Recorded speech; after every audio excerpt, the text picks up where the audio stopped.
This is House Planning Help, episode 290. Hello, I'm Ben Adam Smith, and this is the podcast for you if you're interested in self-build. I'm exploring what houses we should be building in the 21st century and trying to break down the major roadblocks that may get in our way. Coming up in this session, my guest is Colin Rice, an architect, partner at Cullinan Studio and passionate self-builder. And we're going to be looking at his project. This is a personal project, the Green Tiles Annexe. And a funny story, actually, because I used to live 2 minutes walk away from Colin. And we never met in the 12 years that I lived there. So how bizarre that having moved further away, finally we get him on the podcast. And I have those days where I sit down and think, who is the best person to have on the podcast right now? And he was right at the end of the road. So finally we catch up. And this is a very good podcast, definitely one for you if you're tackling this yourself. You're going to get stuck in and you just relish that. You can't wait to do all the practical stuff. It includes a bit on experimentation, which I'm sure is more to do with Colin's decades of experience. Just the joy of the craft. Sometimes that bit can get forgotten, but not for Colin. And then showing up, I think, is such an important thing. Just if you want to get a project finished, it will get finished if you just keep on, putting the time in. It doesn't have to be all the time, every single day, but if you're putting time in regularly, it will get done. And big section on reusing items and how important that is. And all of this adds up to some great value for money for Colin. So I suppose we could almost put this into a tiny house category here. You're going to hear more details about the project. But we start by hearing about a major influence on Colin's career back in the early days. Well, I was always a kind of history man when I was an architecture student, and I didn't really feel very confident about my practical skills. And I finished at Bristol in 1980 when it was a kind of bad time, another of those recessions. And I saw an advert for a job with a guy called Lyle Adelson, who used to be quite well known because he did the AJ Handbook of Building Failures. And it was for a 6-month job to help him with his investigations into building defects. So I applied and I worked with him for 2 years, and I learned, because he was a clever guy, I learned about how things go wrong, basically. I learned to kind of think about building not as the thing that's finished when it's handed over, but how it weathers over time. And after I left him, he said to me, "Would you like to helped me rewrite my book?" So it must have been in the 1960s. He'd written a series of books called Materials for Building, and the publisher Butterworth's approached him and said, "Can we redo this?" And it was it was eventually published in 1991 with a new title, Performance of Materials in Buildings. And there's a kind of section at the beginning of that which really condenses what we'd sort of come through, endless discussions about basic principles for buildings, because he was always kind of on demand to go and talk at things like the Institute of the Clerk of Works, and he'd talk about principles like you should always have 2 lines of defence, you should always kind of do this and do that. But it kind of condensed into these 5 basic principles, which are 2 constraints, 2 objectives, and a sort of controlling principle. And these are basically, they're just laws of physics, thermodynamics. So the first constraint is high to low, which applies whether you're thinking about rainfall or structure, the force of gravity from high to low. But it applies equally to things like air pressure gradients, thermal gradients, all of those things that affect the building envelope, pressures from high to low. And the other constraint is we call separate lives, which is the fact that a building is not done as just like that. It's sort of done through a process. And when it is done, different materials are always trying to sort of not necessarily fight against each other, but differential thermal movements, differential moisture movements. Lots of defects in buildings come from ignoring those basic constraints. That's on the constraint side. On the objective side, there's the objective of continuity, and that's at a kind of big level is a continuity of performance. So for something like a passive house, where you're getting a greater extreme between inside and out, to achieve that satisfactorily, you have to have continuity of all kinds of things, and you obviously know about this. It's the reason why having air barriers is so critical in a passive house building. You're trying to kind of manage a much greater differential between high and low, and you have to do it by thinking very carefully about continuity in the face of the challenge of separate lives. How do you do that? And the objective that you're trying to do is to actually hold it in balance. So that's the fourth principle, is balance. And in a way, that's, thinking passive house, that's actually quite a good example. It applies to other things, like when you do laminated boards. If you don't do it symmetrically, you get sort of banana effects. So you always have to think of balance in that way as well. But at a big scale, I always kind of think that's a really kind of a key objective. And then the fifth principle, the controlling one, we call creative pessimism. Sometimes it can be thought of as Murphy's Law, which is basically what can go wrong at some point will. So uncreative optimists will tell you that, I'm sure it'll be fine. When actually, if you think about, well, what can go wrong, then you can come up with a smart solution a bit more creatively. So, I've had those 5 principles at the back of my mind for the last, whatever it is now, nearly 40 years, which I really credit Lyle Adelson as my mentor.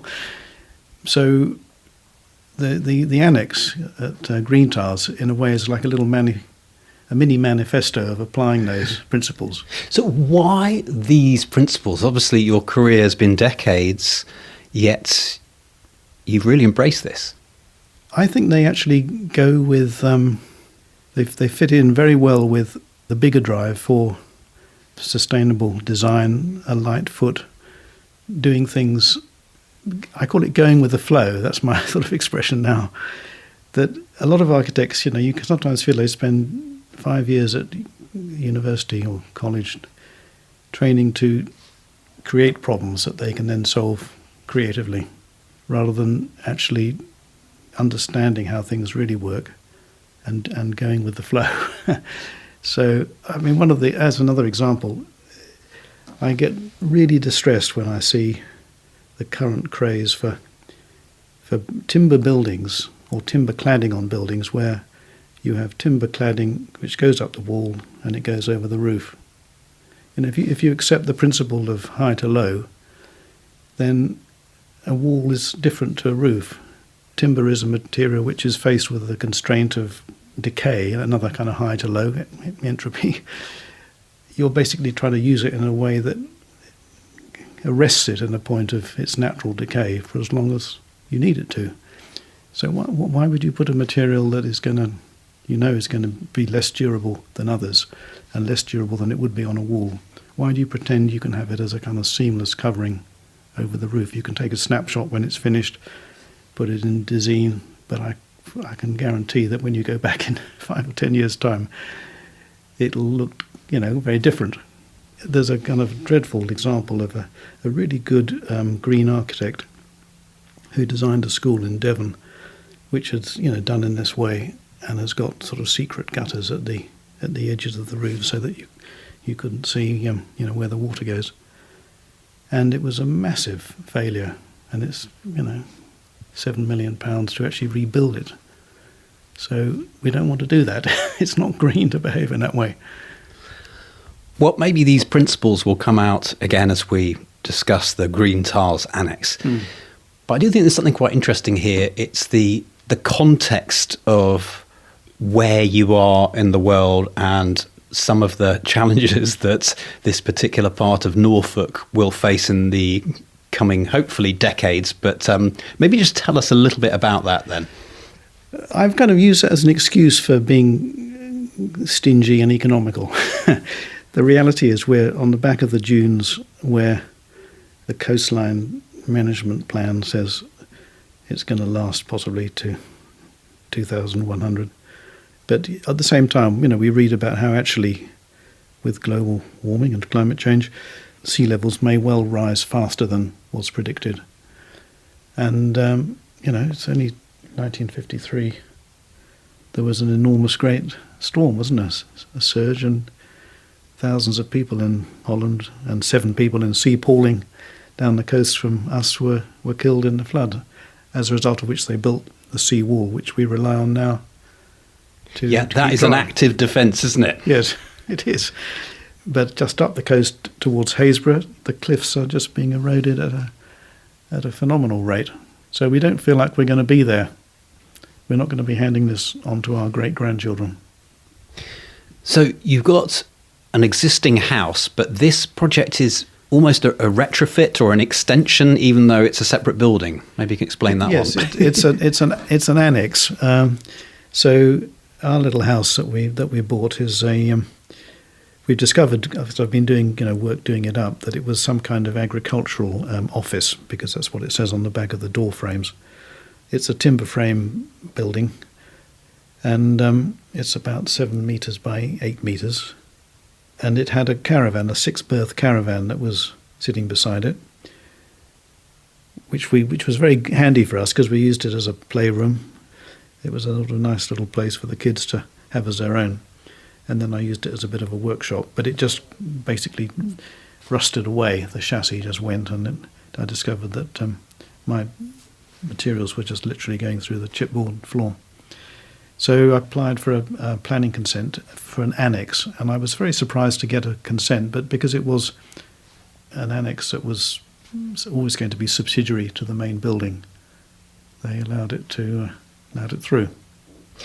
So what was on the brief then for the annex?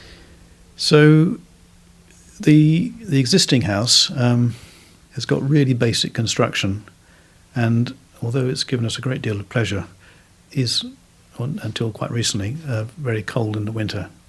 So we thought what we could do is we could build an annex where we could stay over the winter weekends when we go, and be comfortable rather than rugged up and freezing cold.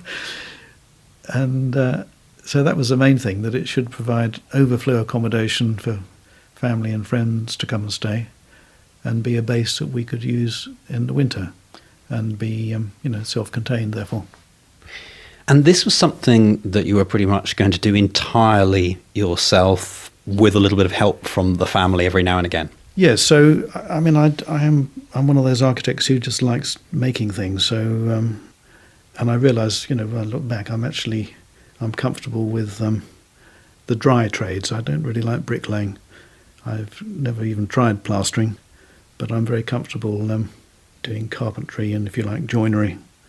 So in a way, yes, it's the whole place is a piece of joinery. It's not rough. It's quite precise. Can you explain a little bit about how the construction moved along? Because you're doing this on weekends, you're doing alternate weekends, so that one weekend you're doing a bit of planning and perhaps carpentry back home, and then the next weekend you're on site. So that's quite interesting in itself. Yes, I think that there's a really interesting lesson there for people who are planning now to build their own house. I think when you want to sort of do something, you want to just get started with it. But you've got to think of planning as being part of the work.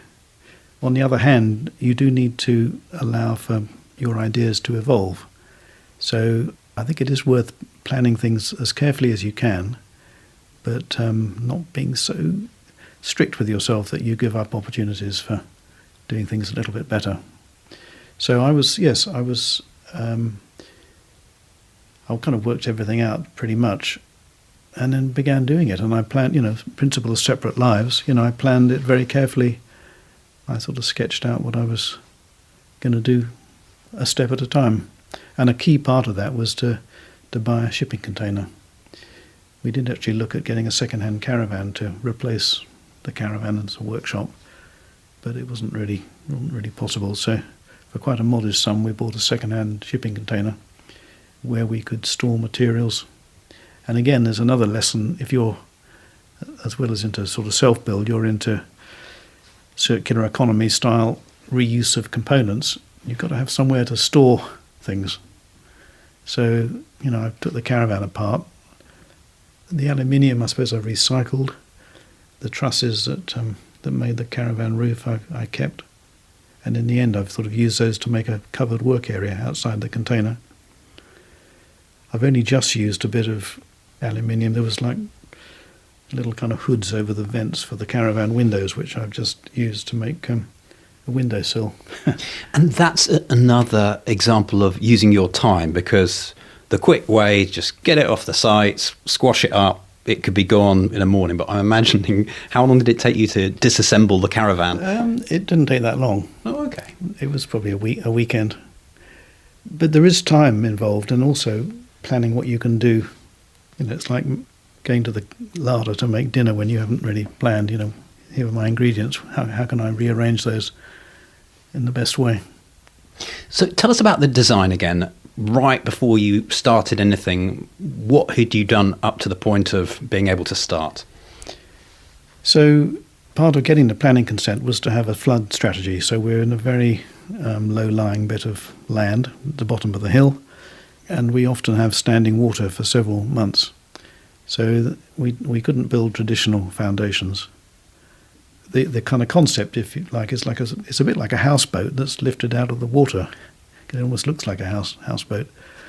It's a timber frame that's raised off its foundations, and those foundations they weren't the first idea I had, to be honest, but they're basically a simple trench, 2 foot wide or 600 wide by 400 deep, filled with crushed aggregate, tamped down, and then railway sleepers, 20 railway sleepers laid out. And then the timber frame is just strutted off those. So there's like a little timber post, which is 200 by 75, about 300 high, and that just holds the whole base frame off the railway sleepers, so that any flood water can just flow underneath. It's well ventilated from the performance side of thermal and air barrier continuity. It meant it was very easy to detail as a complete thermal envelope. So I'd planned that, and I knew I couldn't dig the trenches myself, and I got a local builder to do those for me. But in the meantime, I was planning all of my timber frame, and I did that. Again, another kind of top tip, which is a pretty basic one and not exactly original, which is to do it on a modular, work to timber modules, and sheet materials come typically in old money in 8 foot by 4 foot sheets. So I actually planned it on a 2 foot grid, so that's 610 millimeters. So the studs are on that module, the joists are on that module, both for the floor and the roof. And the bit that was kind of innovative from a DIY point of view was actually to make the studs as high performance I studs, or in fact they're C studs, to make those all myself rather than buying them off the shelf. I think we need to talk about the budget a little bit to see how that is influencing all of this. So how did you set the budget? You know that it's going to be difficult because you don't want to invest a lot of money. The waters might rise, but this is driving so many decisions. So tell us a little bit about setting the budget and then what that is meaning for all of these decisions that ripple through the project. Okay, so to use quantity surveyor speak, the first variable of cost is how big it is. So the plan was, again, because I didn't think I would get a planning consent for anything much bigger than a caravan, I wanted to make it as small as we could get away with. And the budget I set for myself was £10,000 plus VAT, so £12,000. And I did that before having made the other decision, rather key one, that actually I was going to go for, proper performance and actually get building regulations approval. I mean, that may sound basic, but I think in that part of the world there's quite a lot that's been done that doesn't trouble with such matters. So that suddenly put the cost of things up, like the glazing, because I'd been experimenting for several years making windows out of just sheets of toughened glass with holes pre-drilled in them, and then screwed onto a plywood box, and they'd all gone. I sort of done different. I'd rebuilt the porch with a method like that, and the bathroom, and I'd done a trial for the annex in the house as well. But the big development for that was to use double glazed units. Again, this is where kind of going with the flow informs the design. This is working with the principle of high to low. We must have spent 5 summers when the kids were small, just not able to really relax because we were having to redo the windows. So that the old house had single glazed windows, traditional sort of puttied, and beside the coast, just paint and everything just lasts 2 or 3 years. So I thought must be a way of making a window that doesn't deteriorate. So I basically designed the wall on what I call a kind of drip dry principle, where the sheet of glass overhangs the wall below and is overhung by the wall above.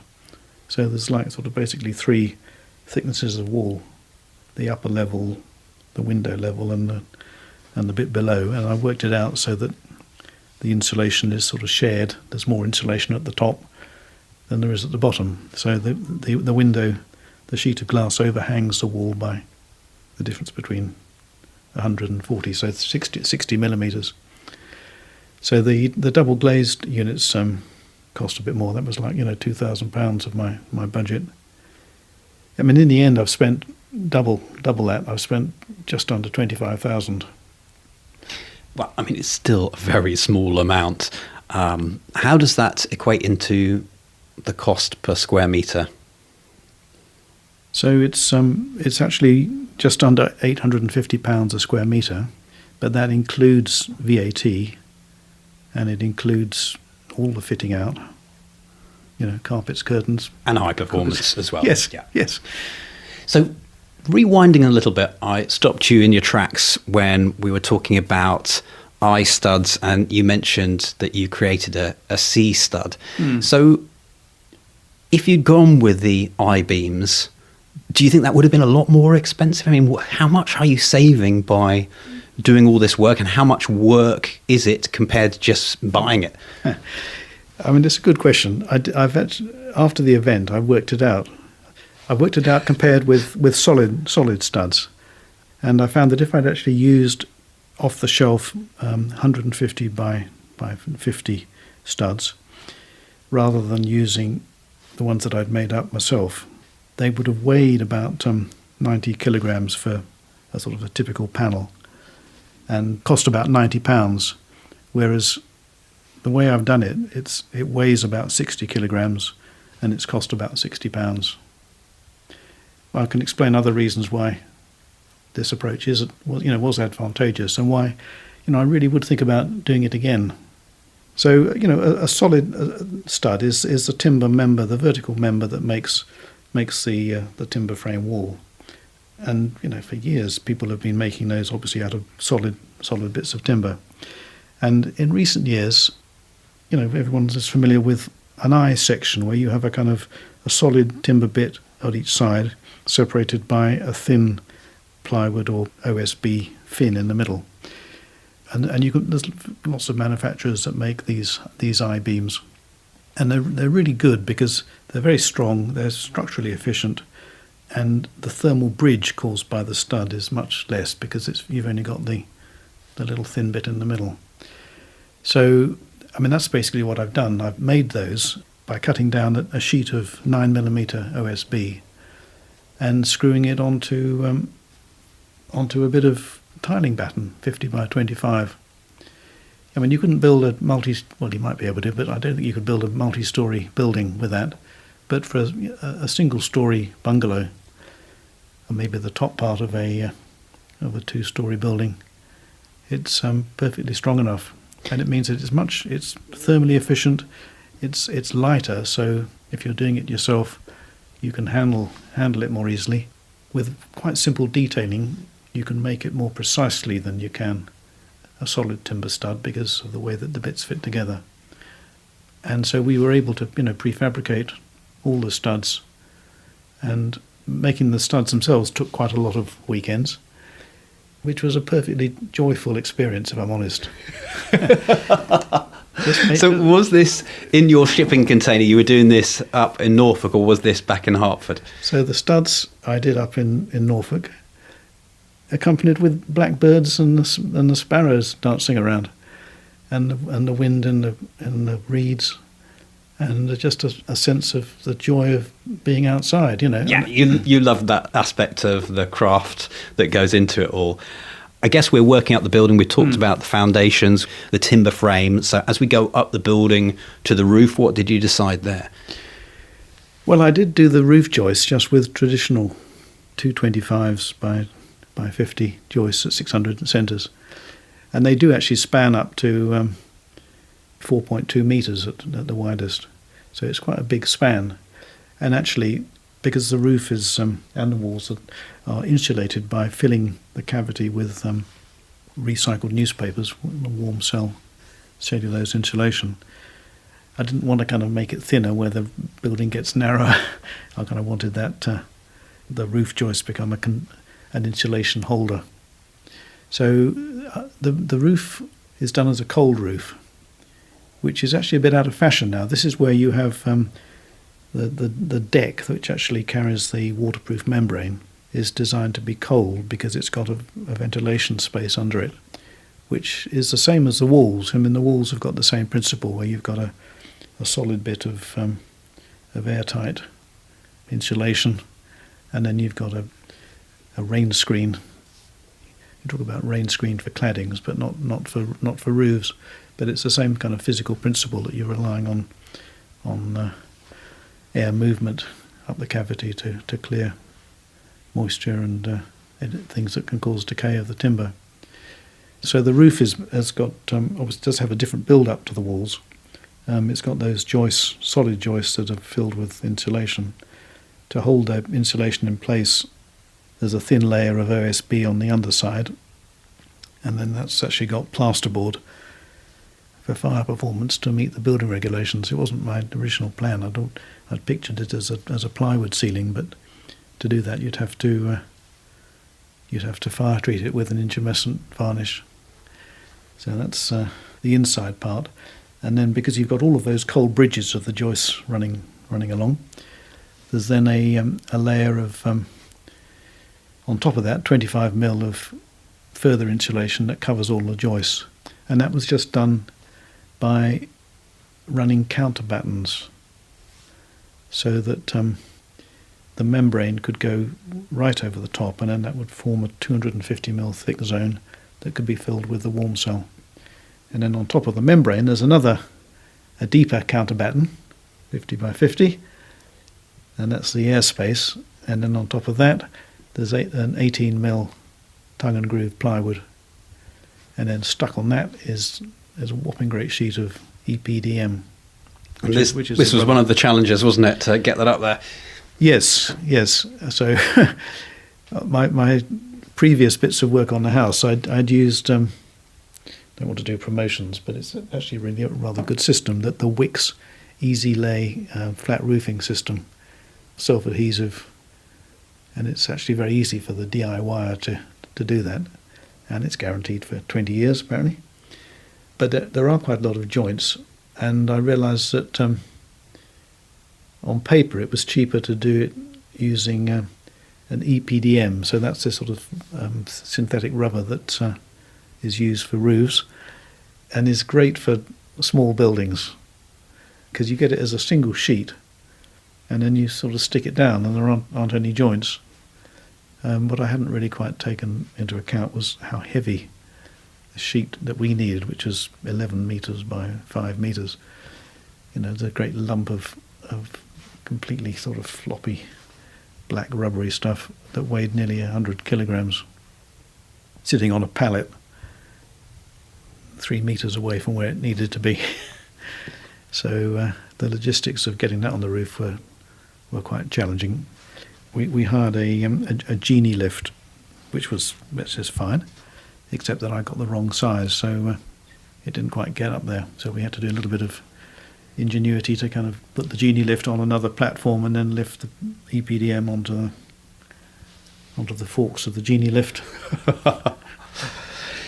So, how many occasions did you need help then? What sorts of things were going on? Was it really just when you got higher up the building? Well, in the planning stage, I needed a good engineer. Not many engineers, I don't think, would have been happy to, calculate the second moment of inertia of, homemade C studs. But there's a guy called Jeff Morrow who has a firm called Structure Mode, who relishes doing things from first principles, and he was very helpful in coming to test my soil to prove that even though it's completely feeble and waterlogged, that actually it could take the tiny loads that were imposed on it. And he did all the calcs for the structure. So we needed an engineer. Who else? Well, we had the Christmases, father and son, who did the trenches, and a very nice plasterer who's got a house on the Bush estate who came and skimmed the ceiling for us, and a very nice electrician who's got a house or caravan up at Haysborough, who came and checked all my wiring and asked me to do a few little modifications and then signed it off for Part P for the building regs. And then family and friends. So, yes, my wife Margaret has endured my obsession, helping with a lot of the work. So it's certainly something that you've enjoyed the whole way through, and I don't think we can stop just with the structure. It's also what's gone into it. So you've thought very much about the materials and reusing items. Yes, I mean that's, this has almost overtaken us now as a drive. The realization that as a society we need to be reusing rather than than recycling, and we should be reusing buildings, rather than knocking them down and starting again. But that just chimes with my own personality, if you like. I'm just a bit abstemious, I guess you could say. I call it fun with thrift. So it's actually an old-fashioned, thrift, using things carefully, but actually doing it in a way that's enjoyable and makes people smile.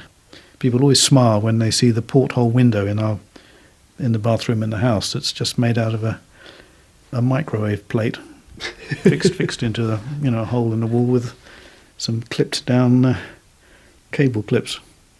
So when you're trying to source all of these things, you've talked about the shipping container, how that's there. Do you just find things as you're going around, or at what stage are you sourcing the items, and are you under any time pressure at that point, or do you then put things in and think that will be useful in 3 months' time? Again, it's a really good question, and I've sort of haven't thrown things away that I had. So I've still got the toilet from the caravan, but I've decided not to use it ostensibly because uses up too much water. So I don't kind of throw things away. I kind of keep offcuts because you never know when they might be useful.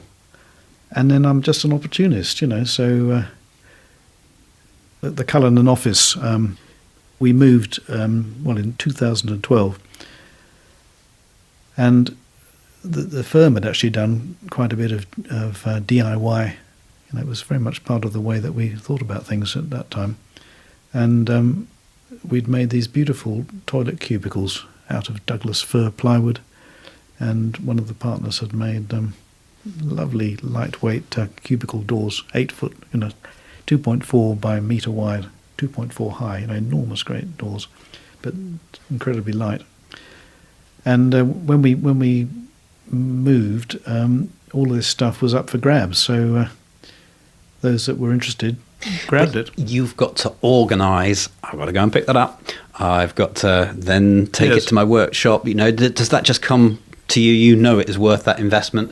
It's a bit of a risk, isn't it? And sod's law, you throw stuff away just before you realise I've got to use that. And where do you? I've actually kept things like floorboards from my first house from the 1980s in London, and I think that's probably just carrying woodworm. I should get rid of that. But I've got lots of other bits and bobs that I think, I'm really glad I hung on to that. I found a use for that. And I've tiny little example, but, again, it was from the office. We had a sort of modelling workshop which didn't particularly work very well, and we got rid of a bench sander, and my wife Margaret used it for her sculpture until it died. And I thought, I can't just throw that away. I've got to I've got to sort of take it apart and use some of the bits. And in there's a little rubber drive belt. I think, what on earth do I need to keep that for? But I've got a drop-down window in the annex where I need to have like it's got a casement fastener which needs to go into a series of holes so that you can peg it down, as it were. So what I've done is I've just cut a little strip of my rubber with its teeth on, and just stuck it on the side of the frame, and then it's got little increments every quarter of an inch. I mean, it's a small example, but... Is there anything else that you could perhaps suggest to someone who wants to tackle a project in this way, that they know money is going to be tight, they're doing as much as they can for performance, they like reuse? Have we mentioned all of the core principles that will take you a long way? I think eBay is clearly, and other things like that are sort of sources for material. If you've got the space, having a shed or a container where you can store stuff, planning on a modular basis is a kind of key way of avoiding waste. I think there's going to be a growing network of resources that give you access to people who are trying to get rid of stuff. There will be a market facilitated by the internet to reuse things better. The other thing, I suppose, is to design in a way that doesn't rely on masses of glue and sealants. So asking the question, if I need to take this apart, will I be able to reuse it? And I can't say I've been completely obedient on that, but I've really tried not to use mastic sealants. There's a temptation, particularly with decorating, to go round everything and sort of gob everything up with decorator's cork. But actually things can look quite good if you just, particularly if they're timber, you can tolerate a few more gaps than you possibly can with a plastered finish.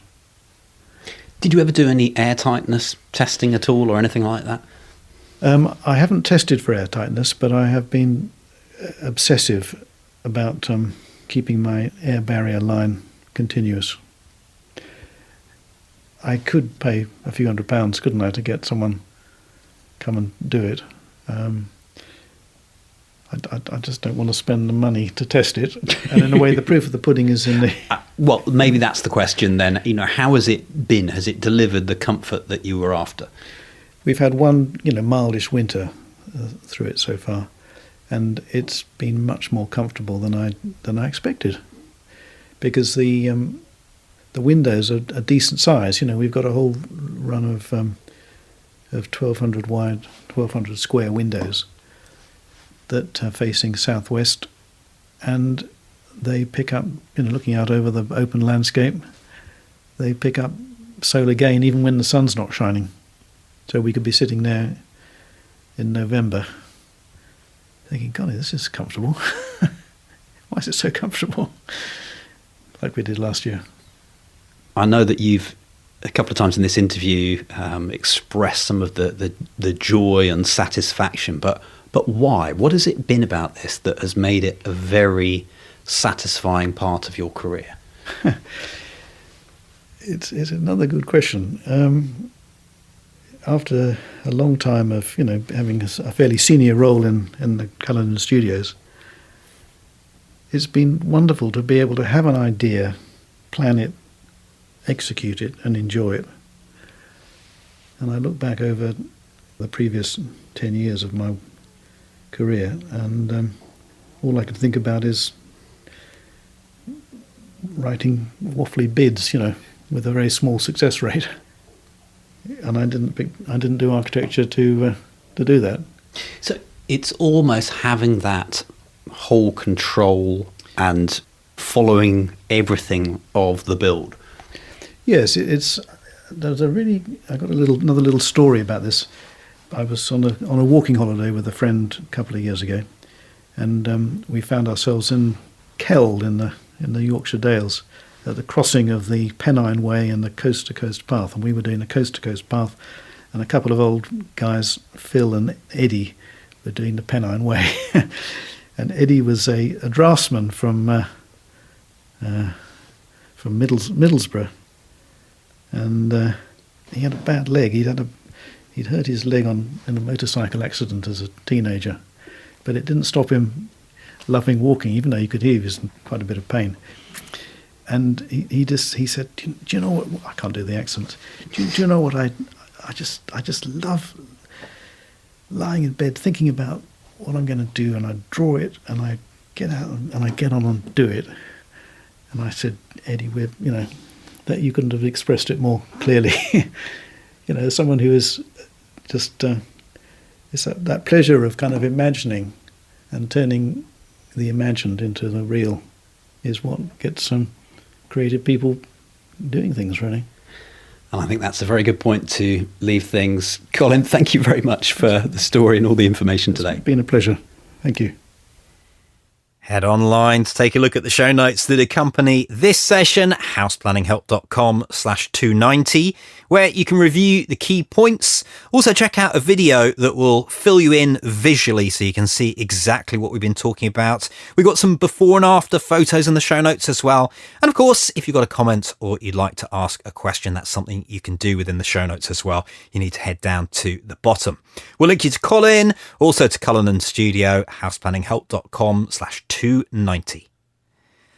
Couple of bits of business to finish up on. Firstly, an iTunes review. This one in from Bostock87. Knowledge that would take you too long to look for, all in one place. Having wanted to self-build for a number of years, each one of these podcasts details aspects I've always wanted to know answers to related to a project I would like to undertake.